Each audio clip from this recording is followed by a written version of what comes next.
We all know, or should by now, that The Predator is set to release next year. 2018 could see the return of our favourite alien hunter on the big screen in a big way. A lot of people, fans of the original, have been wondering why Arnold Schwarzenegger is not appearing. There were many rumours surrounding his involvement, and ultimately these were quashed, confirming once and for all that apparently Dutch Schaefer would not appear, Dutch being Arnie's character from the first movie. According to the reports, the reasoning for this is his role in the movie would be tiny, minuscule. He stated to Shane Black that unless the role was beefed up and they gave him something else to do, he wouldn't be interested in doing it. Which does make sense. Why bother reprising the role to whet people's appetites at his return for it to ultimately go nowhere?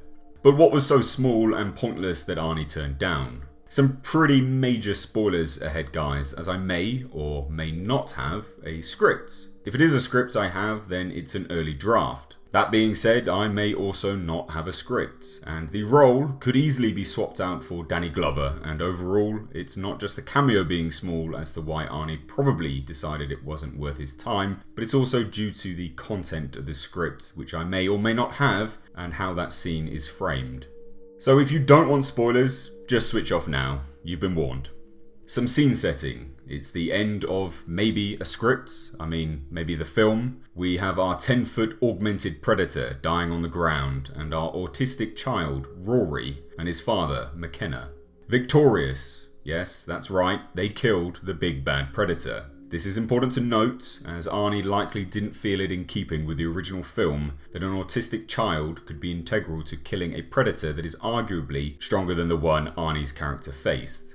As he's dying on the ground, they get out a translator device. Yes, there is a translator. McKenna to the Predator. Who are you? What are you? The Predator states, translated, I, warrior, you. McKenna looks at his son and then back to the Predator. Same.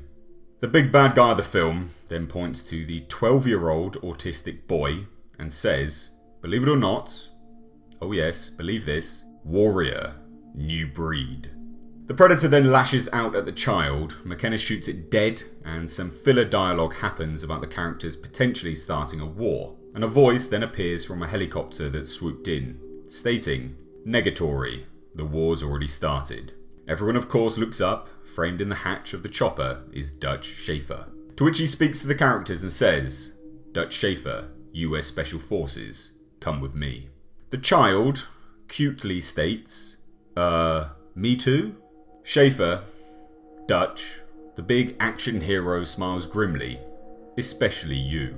So yeah, there you have it. The scene is nothing. Arnold has the tiniest cameo in this movie, or would have, and I'm sure he read the scene prior and just thought, what the hell am I doing? Why would I reprise my character to only essentially show myself to be weaker than a little boy?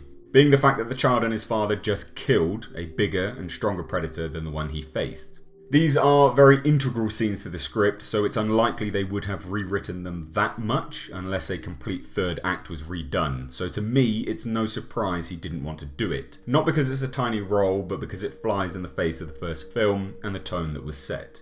This character could now easily be swapped out for Danny Glover's in Predator 2, so don't be surprised if we see him show up. I've been sitting on this for some time, but I thought this interesting enough to bring to you guys. Obviously, the finished product on film could be completely different, and that is trying to play devil's advocate. But from the third act alone, it does belittle what the previous characters had to endure in the first 3 movies. But what do you guys think of this? Can you see why Arnie didn't want to come back? And what do you make of the fact an autistic child and his father killed the 10-foot genetically modified predator? Let me know your thoughts on all this down below in the comment section, and if you did enjoy this video then please consider leaving it a like and subscribing to the channel for more in the future. If you think this video is worth it and you want to support me, the channel and what I do, then head on over to my Patreon page, the link is in the description box. I've been Mr. H, and until next time, I'll catch you in the comment section.